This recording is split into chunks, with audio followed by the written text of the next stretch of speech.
Everyone talks about the Canton Fair like it's the holy grail of sourcing in China. If you're building a product, people often say, oh, you have to go visit the Canton Fair and take a look around. But honestly, it's one of the most overrated things you can do if you're building a product here in China.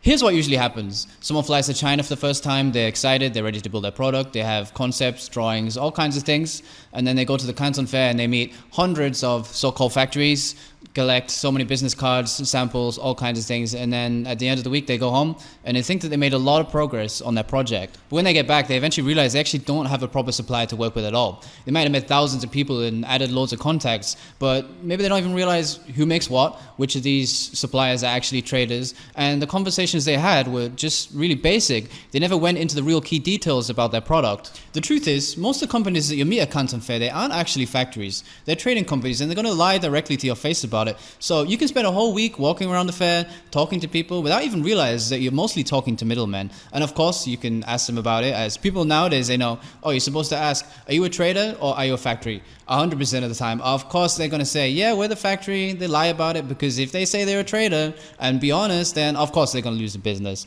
You can walk around for a whole week and not even locate a single useful supplier and just walk away with a bunch of useless leaflets. And it's not like I'm making one of those videos where it's like, oh, if you want to find the real factory, contact me. No, don't do that. I'm telling you how it's actually done professionally here. If you want to source in China, like I do every day, you have to really be focused.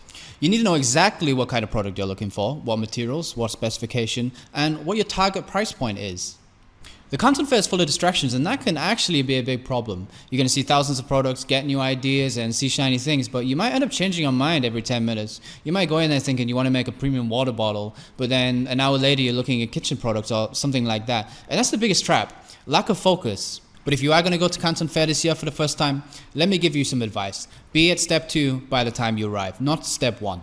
Research the factories that are also going to the fair that you could potentially work with. Speak with them, get a quotation, then go and speak with those factories that you already started working with when you actually get to the fair. It's going to save you a lot of time. This way you cut out a lot of the suppliers which were not a good fit for you without having to do it in person. And then once you do find one that you think is good, you should go and visit them at their factory. I promise you, you're going to learn a lot more about your product and make a lot more progress than walking around in Guangzhou for an entire week. Don't get me wrong, I don't want to give the impression that Canton Fair is totally useless or something. It's fun, it's exciting, you meet a lot of people, and probably you'll also get to experience China for the first time. But if you really want to build a product, then you need to focus on having the conversations that really thread the needle. The Canton Fair, I mean, everyone does it and it looks great on Instagram, but it's not going to guarantee that your supply chain just starts building overnight, because you have to do that yourself. But for now, thanks for watching. Please leave any comments down below, and I am out.